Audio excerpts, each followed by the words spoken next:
Goeiedag geliefdes, dis vir my goed om net weer saam met u te kuier rondom die woord van die Here. En soos u weet is ons besig met Titus. Ons is by die eerste hoofstuk en ons gaan vandag daar by die 14de vers staan.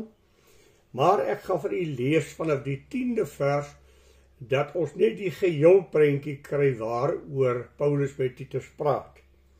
Hy sê maar daar is baie wat tugteloos is, wat onsin praat en verleiers is, veral die wat uit die besnydenis is. Hulle mond moet gestop word. Hulle keer hele huise onderstebo, deur te leer wat nie betaam nie, terwille van vuil gewin. Een van hulle eie profeet het gesê, die Kretenes is al leenaars, ongediertes, lui buike. Daarom moet julle hulle skerp bestraf, sodat hulle gesond in die geloof kan wees. En hulle nie besig hou met Joodse fabels en gebooie van mense wat van die waarheid afwyk nie. Nou, wanneer die apostel Paulus kom praat met Titus oor mense wat dwalinge in die kerk inbring, dan praat hy vandag oor twee goed, die Joodse fabels en die gebooie van mense wat van die waarheid afwyk. Geliefdes, is dit nie so dat ons so dikwels ook selfs in die prediking, wanneer die woord van God verkondig word, dan is daar amper meer stories wat vertel word, as wat daar by die woord van God gehou word nie. En ons moet daaroor waak, dat ons, wanneer ons prediking het, en wanneer ons 'n leier of 'n voorganger het wat vir ons voorgaan, dat ons konsentreer op die woord van die Here. En nie stories opmaak rondom die woord van die Here nie. U weet, ek het al gehoor dat mense 'n verhaal vertel om 'n Bybel te probeer illustreer.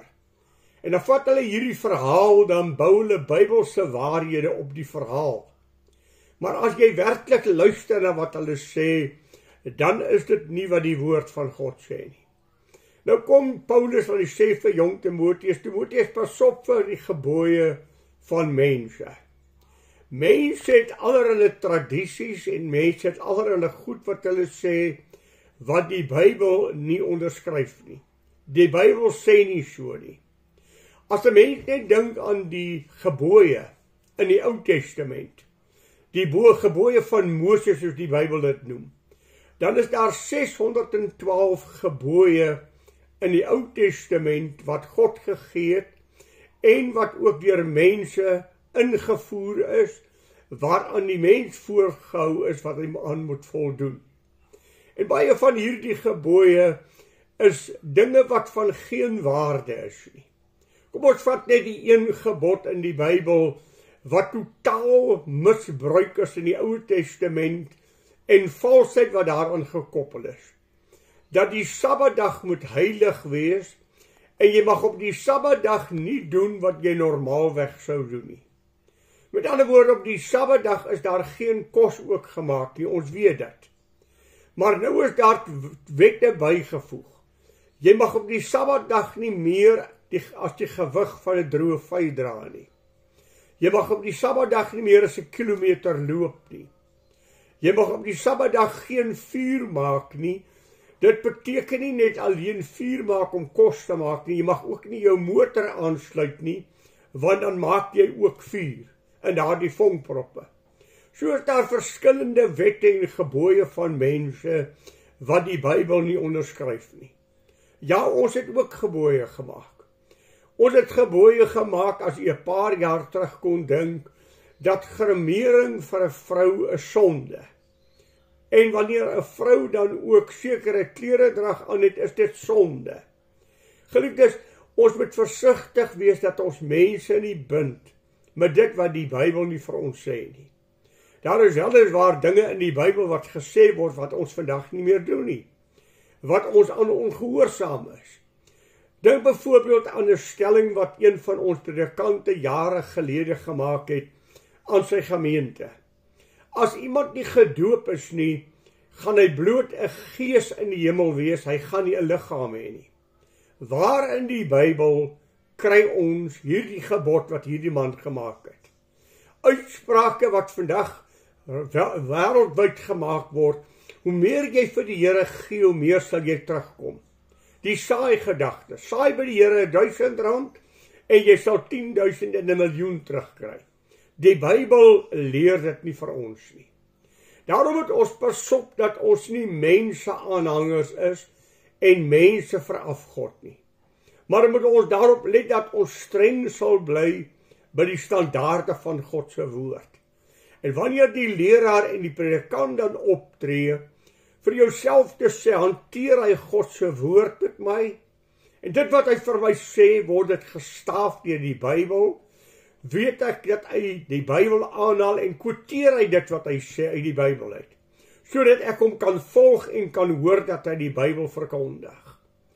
Dis geweldig belangrik as die apostel Paulus vir ons kom sê, dat ons die gebooie van mense en ook die aanhang van mense moet vermy in die tyd wat ons lewe.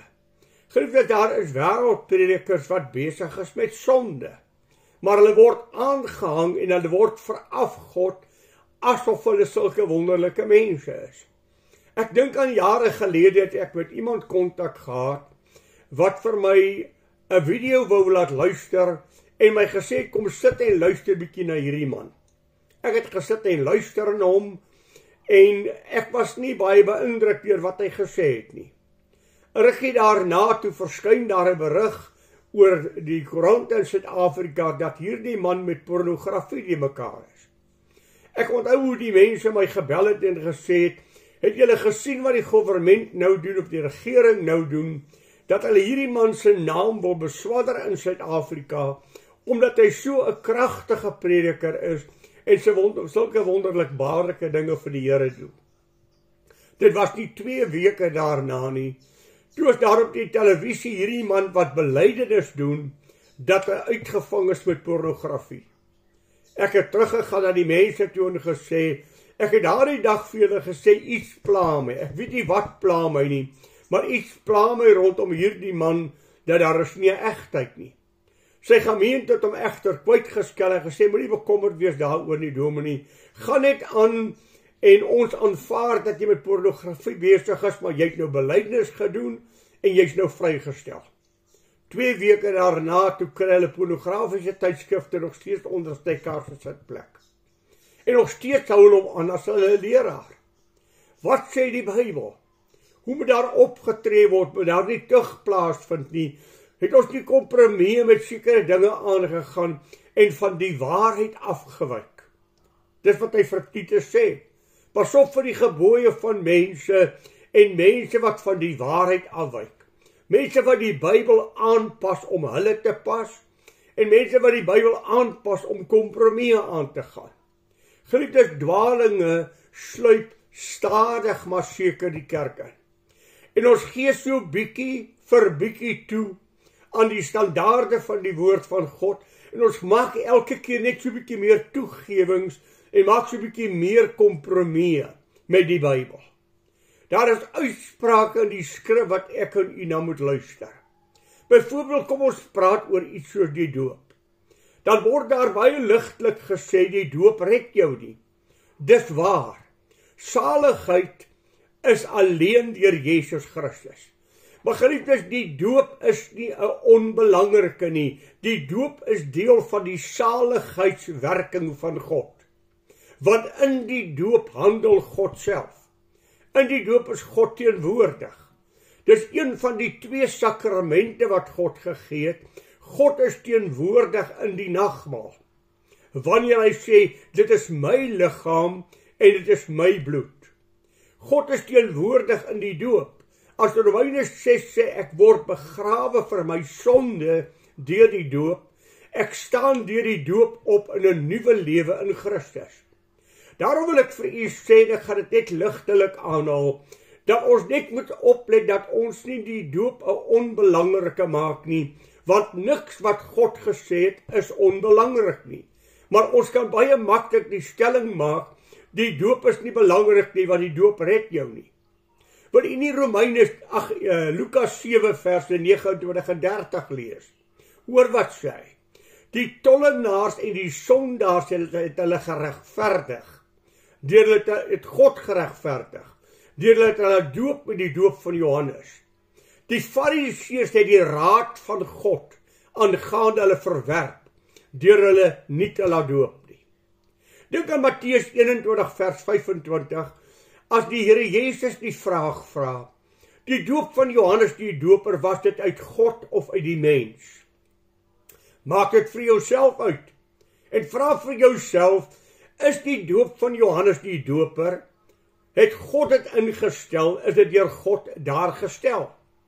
Johannes 1 vers 33 getuig, as Johannes sê, God het my gestuur om te doop. Daarom is die doop van Johannes van kardinale belang. God stuur 'n man Johannes na die Jordaanrivier om te gaan doop. En God gee opdrag, sy laaste opdrag op aarde is, gaan die hele wêreld in, maak disippels van mense. Vat hierdie disippels wat julle gemaak het en doop hulle in die naam van die Vader, die Seun en die Heilige Gees, en kyk, ek is met julle tot aan die volëinding van die wêreld. As jy na Lukas 2 toe gaan, dan word daar die vraag gevra, wat moet ons doen om gered te word? Dis Jode op die dag van Jerusalem, op die fees van Jerusalem, besnyde mense, wat die Ou Testamentiese besnydenis ondergaan het, wat vra, wat moet ons doen om gered te word? Die antwoord wat Petrus gee is, glo in die Here Jesus Christus, bekeer julle, en laat elkeen van julle gedoop word, in die naam van Jesus Christus, en julle sal die gawe van die Heilige Gees ontvang. Paulus self, hierdie belangrike man, nadat hy die Here op die Damaskuspad ontmoet het, lees ons, en hy is gedoop, en hy het opgetree as 'n disipel van Jesus Christus. Wanneer ons dan verder lees in Matteus, die 3de hoofstuk vers 16, dan vind ons dat self die Here Jesus Christus na Johannes die doper toe kom en sê, Johannes, ek moet gedoop word. Ek moet myself vereenselwig met die mens. Ek moet myself met die mens ordeneer. Daarom moet jy my doop. Johannes sê, ek kan u nie doop nie, eers te groot. Hoor wat sê Jesus? So jy moet my doop, want so pas dit om al die geregtigheid van God te vervul. Gelyk dit is van kardinale belang. As 'n mens kyk na Johannes 3 vers 23, dan sê hy die volgende, vriend, ek wil dit vir u lees, dat u hoor wat sê die Bybel, geliefde, want ons maak 'n uitspraak, dat dit is nie belangrik nie, maar dit is van kardinale belang in die oë van God. Daarom het God het ingestel, dat ons dit sal nakom. Johannes 3 vers 23, die volgende woorde, hy sê, en Johannes was ook besig om te doop in Enon naby Salem, omdat daar baie water was. Baie water was. En die mense het gekom en is gedoop. En hulle het in die water ingegaan, hulle is gedoop en hulle het uit die water uit opgeklim. Die Here Jesus, toe Johannes hom doop, sê die Bybel baie duidelik, hulle het in die water ingegaan, Johannes het hom gedoop en hulle het uit die water uit opgekom. Toe Filippus die Ethiopiër na die Here toe lei, toe verkondig Filippus ook aan hom die doop. Wat op 'n sekere stadium sê die Ethiopiër, daar is water, wat verhinder my om gedoop te word. Die opdrag wat Filippus gee op die kardinale is die volgende. As jy glo dat Jesus Christus die Here is, dan kan jy gedoop word. Die doop is iets wat jy in jou eie persoonlike lewe, volgens die geloof, jy moet eers glo voor jy gedoop kan word. Jy moet eers Jesus Christus aanneem voor jy gedoop kan word. Anders is die doop 'n sinnelose, want as jy Jesus Christus nie aangeneem het nie, dan beteken die doop wat jy ondergaan het voor jou redding niks. Daarom is dit van kardinale belang. Pas op dat daar nie mense is wat van die waarheid afdwaal nie. Daar is ook mense wat die Ou Testament eenkant gooi en sê die Ou Testament is nie meer belangrik nie. Geliefdes, kan ek u daarop wys dat Jesus Christus se Bybel wat hy aangehaal het, was die Ou Testament. Die apostelse Bybel was die Ou Testament. Die hele skrif is ingegee tot lering, tot regwysing, tot vermaning, sê Paulus. En dan het Paulus bloot die Ou Testament in sy hand. Die Nuwe Testament is eers na die tyd van Jesus geskrywe. Toe het mense die evangelies geskrywe, toe het Lukas geskryf aangaande die begin van die eerste kerk van die Here en hoe die kerk van God gegroei het. Toe die apostels sendbriewe geskryf wat ek en u vandag ken, wat aan verskillende gemeentes gerig is, om hulle te onderrig. En hulle is onderrig op grond van waarheid van die skrif. Geliefdes, ek sê weer vir u, in die Nuwe Testament lees jy die saligheidsmakingswerking van God. En leer jy van die Heilige Gees wat gegee is om ons in die volle waarheid van God in te lei. Maar as jy God wil leer ken vir wie hy is, as jy die handelswyse van God wil leer ken, dan moet jy die Ou Testament lees om te ontdek wie's God. En as jy die Ou Testament lees, dan ontdek jy hoe God oor sonde voel, dan sien jy hoe God volke wat gesondig het, gestraf het, sy eie volk, dat God nie witbroodjies het nie. En ek het nou net die Ou Testament vir myself weer deurgelees, en geliefdes, as ek kyk na die uitsprake en die oordeele en die werking van God met sy eie volk, dan sê ek dit iets waarop ons moet let. Wie is die God wat ons mee te maak het? Want hy is die God wat gister, vandag en tot in alle ewigheid dieselfde is. Daarom is dit van uiterste belang, dat ek en jy die waarheid sal ken, en by die waarheid sal bly. Geliefde, daar word so maklik vir mense vandag gepraat van verbondskinders. Wat is 'n verbondskind? Kom ons kyk heel eers wat sê die Bybel, wat is die mens? Elke mens op aarde, word die Bybel van gesê, deur die sonde van die een mens Adam, het ons almal sondaars geword. En het die dood tot ons almal deurgedring, omdat ons almal gesondig het. Sê Romeine 3:23, ons het almal gesondig, en dit ontbreek ons aan die heerlikheid van God. Bely Dawid in Psalm 51, in sonde is ek ontvang en gebore, in ongeregtigheid my moeder my in die wêreld gebring. Ja, sê die Bybel in Efesiërs 2, vers 4, ons was van nature kinders onder die toorn van God. Die 12de vers sê, ons was sonder God, sonder hoop in hierdie wêreld. Daarom stuur God sy seun na hierdie wêreld, sodat ons deur Jesus Christus saligheid kan ontvang. En dan sê Paulus, wie is 'n verbondskind? Lees dit. Galasiërs 3 vers 29.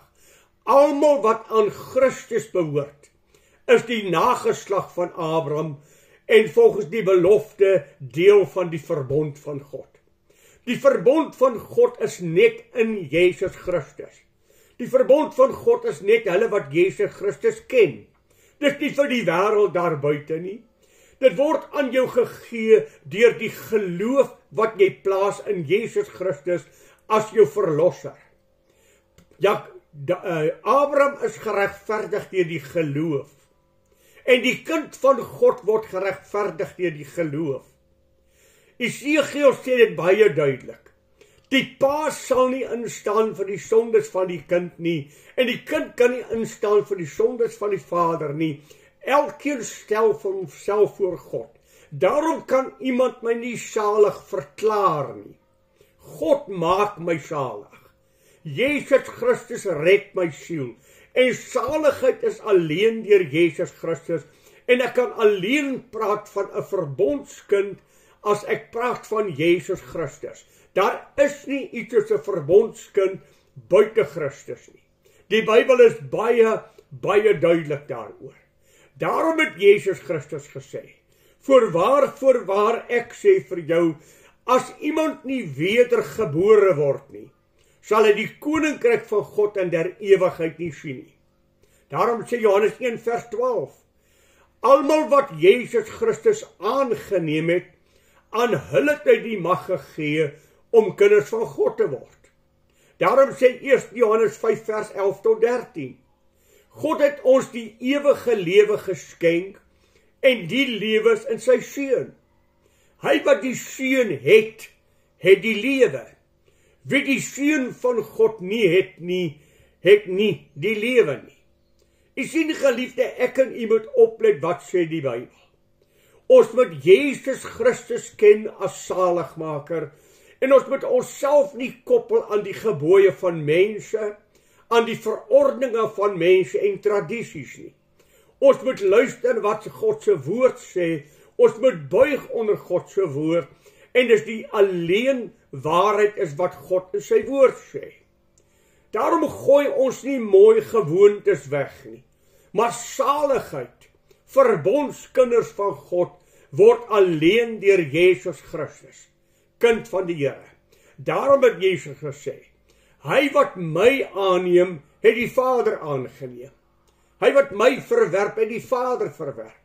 Saligheid om hemel toe te gaan, is nie in 'n kerk nie, is nie in 'n verbondsteologie nie, is nie in die doop nie. Saligheid is deur Jesus, maar die doop is deur God ingestel en God verwag dat sy kindertjies sal doen wat hy sê.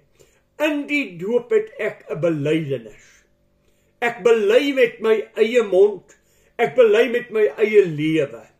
Ek lê my sondige lewe af. Ek staan saam met Jesus Christus op in 'n nuwe lewe. Die doop is so sterk dat Paulus in Romeine 6 sê, sal ek gaan en weer gaan sonde doen? Nee, hoe kan ek? Ek is dan saam met Christus begrawe deur die doop. Ek het dan saam met Christus Jesus opgestaan deur die doop. Daarom kan ek nie weer in sonde gaan lewe nie, want dan sal ek my getuienis wat ek gelewer het by my doop sal ek veto. As ek iemand doop, dan bely hy, ek het tot wedergeboorte gekom. Ek het Jesus Christus as saligmaker aangeneem. Daarom is dit van kardinale belang. En so elke uitspraak in die Bybel. Pas op dat ons nie die uitsprake van die skrif goedkoop maak. Die Ou Testament is nie meer nodig nie. Die Ou Testament is oorbodig. Met word nie gered deur die doop nie. En allerlei argumente wat aangevoer word, dit gaan nie daaroor nie. Dit gaan daaroor wat het God gesê wat moet gedoen word. Wat staan in God se woord wat moet gedoen word. En in elke aspek van jou lewe moet jy waak dat jy nie sê, ag, dis nie so erg nie. Ag, moenie so eng wees nie. As God iets gesê het, dan het God bedoel wat hy sê. Elke woord van God is gelouter, sê die Bybel, 7 keer gelouter, dat het geen regstelling nodig nie, dat het geen aanpassing nodig nie, en nog meer, dit mag nie geïgnoreer word nie, want God sê so. Die Here Jesus Christus het gesê, nie een iota of titel van die woord van God sal in der ewigheid vergaan nie. Dit bly staande, dit bly van krag, dis God se woord wat nie oud word nie, waaraan ek en u onsself elke dag moet onderwerp. Mag die Here vir jou en my help, om mense te wees wat nie die gebooie van mense aanhang, en wat die woord van God nie komplementeer of komplimenteer en daarmee kompromie aangaan nie, maar dat ons mense sal wees wat die woord van God sal hoogag en sal luister na wat God sê en onsself onderworpe sal maak aan wat God sê. Mag die Here vir u seën. Mag u werklik getrou aan die Bybel lewe en mag die Bybel die enigste rigsnoer en die enigste mandaat in u lewe wees wat u volg. Ek seën vir u. Ek vra die seën van die Here oor u, terwyl u die woord van God lees, luister en doen wat hy sê, en jy sal die seën van die Here belewe. Goeiedag vir u, en die Here seën vir u baie ryklik.